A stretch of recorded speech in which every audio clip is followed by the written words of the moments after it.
এই জন্য করতেছি না, কেননা এই আলোচনাটা কণ্ঠ দিয়ে করলে আমিও বুঝবো না, আপনাকে বুঝাতে পারবো না।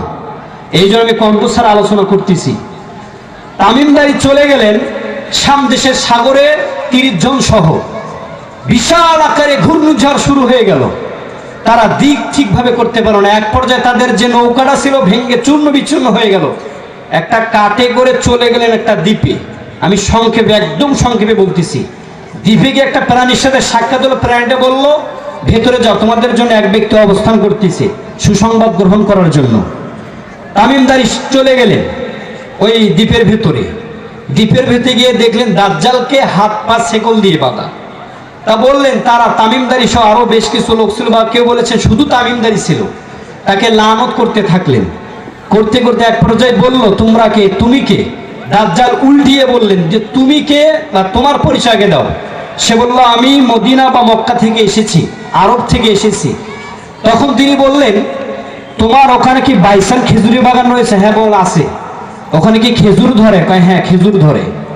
বহেরাতুত তাবারিয়া রয়েছে? কয় হ্যাঁ বহেরাতুত তাবরি একটা হাওর, ওখানে পানি রয়েছে। জুগার ঝর্ণা থেকে পানি রয়েছে? হ্যাঁ পানি রয়েছে, ওগুলিতে মানুষ চাষাবাদ করে।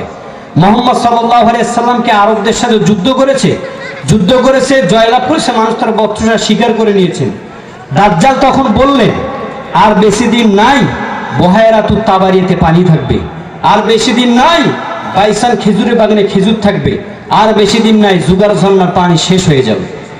বর্তমানে বাইসান খেজুরের বাগান, বহেরাতুত তাবারিয়া, জুগার ঝর্ণা, এই তিনটার বর্তমান অবস্থা জানেন? বর্তমান অবস্থা জানেন? কেউ জানেন না। এই বর্তমান অবস্থা শুনবেন দাজ্জালের কথা আসলেই সত্য হয়ে গিয়েছে। আবু আব্দুল্লাহ ইয়াকুত হাম্বি মুজামুল বুলদান গ্রন্থের লেখক, ইতিহাসবিদ, তিনি বলেন প্রথমে বাইসান খেজুরের বাগান ছিল ফিলিস্তিনদের অন্তর্ভুক্ত।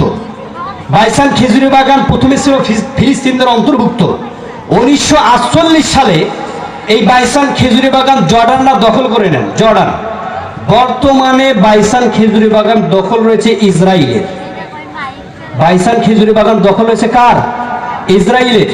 বহেরাতুত তাবারিয়া, ইনি যখন গিয়েছিলেন, আবু আব্দুল্লাহ ইয়াকুত হাম্বি মুজামুল বুলদান গ্রন্থের লেখক, উনি যখন বাইসান খেজুরের বাগানে সফরে যান, ওখানে গিয়ে মাত্র 2টা খেজুরের বাগান দেখেছে। বর্তমানে ওখানে আর কোনো খেজুরের বাগান নাই।